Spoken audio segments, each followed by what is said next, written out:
ఎవరూ నిన్ను అర్థం చేసుకోవట్లేదా? నీ సమస్యను బట్టి నీ హృదయము ముక్కలైపోతుందా?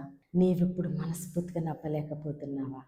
అయితే దేవుడు అంటున్నారు, నువ్వు నవ్వే రోజు దగ్గరలోనే ఉంది అని. ఎందుకంటే నీ ప్రతి కన్నీటి బొట్టు ఆయన చూస్తున్నారు. నీ కళ్ళల్లో ఉన్న కన్నీళ్ళని ఆయన ఆనంద బాష్పాలుగా మారుస్తూ ఉన్నారు. నువ్వు సంతోషంతో, ఆనందముతో ఆయన కొరకు నువ్వు నిలబడి సాక్ష్యం చెప్పే రోజు రాబోతూ ఉంది. నీ జీవితంలో జరుగుతుంది ప్రతిదీ యాదృచ్ఛికంగా సహజంగా జరుగుతుంది అని నువ్వు అనుకుంటున్నావు. కానీ దేవుడు నీ ప్రార్థన బట్టి ఆయన పని జరిగిస్తూ ఉన్నారు. కాబట్టి నువ్వు నవ్వే రోజు దగ్గరలోనే ఉంది అని దేవుడు సెలవిస్తూ ఉన్నారు. ఈరోజు దేవుడు మన కొరకు సిద్ధపరిచిన ఆయన శ్రేష్టమైన వాగ్దానం చూద్దామండి. యోబు 42వ అధ్యాయము 10వ వచనము. మరియు యోబు తన స్నేహితుల నిమిత్తము ప్రార్థన చేసినప్పుడు యెహోవా అతని క్షేమస్థితిని మరలా అతనికి దయచేసెను. మరియు యోబునకు పూర్వము కలిగిన దానికంటే రెండంతలు అధికముగా యెహోవా అతనికి దయచేసెను. ఆమేన్. దేవుడి రోజు మనతో మాట్లాడుచున్న మంచి మాట, యెహోవా అతని క్షేమ స్థితిని మరలా అతనికి దయచేసెను. ఆమేన్. ఎవరు దయచేస్తారండి? యెహోవా. మన దేవుడే మరలా మన పరిస్థితిని మార్చేది. మనము తెలుసో తెలియకో దేవుని చిత్తానికి వ్యతిరేకంగా వెళ్తూ మన స్వబుద్ధిని ఆధారంగా చేసుకుని దేవుని యొక్క దీవెన ఆశీర్వాదాలకి మనము దూరం అయిపోయామేమో, మన పరిస్థితి జారిపోయిందేమో, పడిపోయిన పరిస్థితిలో ఉన్నామేమో. ఎప్పుడైతే మరలా మనము మన దేవుని పాదాలు పట్టుకుని మనలాంటి పరిస్థితిలో ఉన్న అనేక మంది కొరకు భారం కలిగి ప్రార్థన చేస్తూ పశ్చాత్తాపపడుతూ ఆయన సన్నిధిలో మనం ఉన్నాము. దేవుడు అంటున్నారు, మరలా నీ పరిస్థితిని నేను మారుస్తున్నానని. యెహోవా అతని క్షేమస్థితిని మరలా అతనికి దయచేసెను.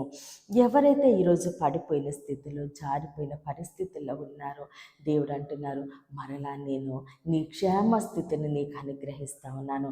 మరలా నువ్వు నవ్వబోతున్నావు అని దేవుడు సెలవిస్తూ ఉన్నారు. ఎప్పుడు కూడా దేవుడు మాట ఇచ్చారు అంటే అది తప్పక నెరవేర్చే దేవుడండి. మనల్ని దేవుడు ఏ విధంగా ఆదరిస్తారు? ఆయన కార్యము ద్వారానే ఆదరిస్తారు. ఆయన ఏ విధంగా మనకి సమాధానం ఇస్తారు? ఆయన కార్యము ద్వారానే మనకి సమాధానం ఇస్తారు.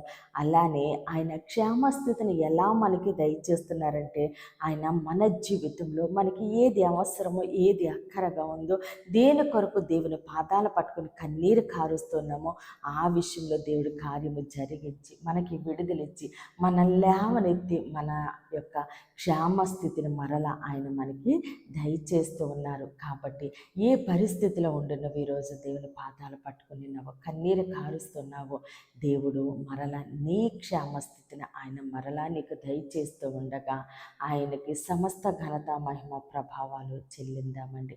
ఈ కొద్ది మాటలు దేవుడు మన వెనుకల్లో దీవించి ఆశీర్వదించును గాక. ఆమేన్.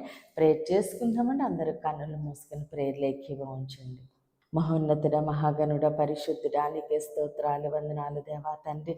ఇచ్చిన వాగ్దానం మా జీవితాల్లో నూరెంతలుగా ఫలించునుగాక. దైవజనుల వారి కుటుంబాలు, సంఘాలు, పరిచర్యలు యేసు నామములను దీవించబడునుగాక.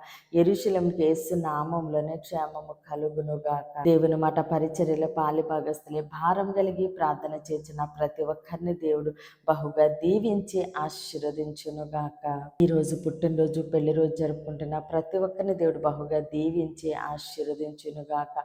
యవ్వన బిడ్డలకి యేసునామములో మంచి భవిష్యత్తు కలుగునుగాక. ఎగ్జామ్స్ రాస్తున్న ప్రతి బిడ్డకి యేసునామములో గొప్ప విజయము కలుగునుగాక. అనారోగ్యంతో ఉన్న బిడ్డలకి యేసునామములో సంపూర్ణ స్వస్థత, విడుదల కలుగునుగాక. మూయబడిన ప్రతి గర్భము యేసు నామములోనే తెరవబడునుగాక. వివాహాలు కావలసిన బిడ్డలకి యేసు నామములో ఘనమైన వివాహములు జరుగునుగాక. అయ్యా, ప్రతి ఒక్కరిని నీ చేతులకు అప్పగిస్తే చిన్న ప్రతిని పాదసని చేర్చుకోమని యేసుక్రీస్తు అతి పరిశుద్ధ నామమున బ్రతిమాలి వేడుకున్న మా తండ్రి. Amen, amen, amen. దేవుడు మిమ్మల్ని, మీ కుటుంబాన్ని దీవించి ఆశీర్వదించునుగాక. ఆమెన్.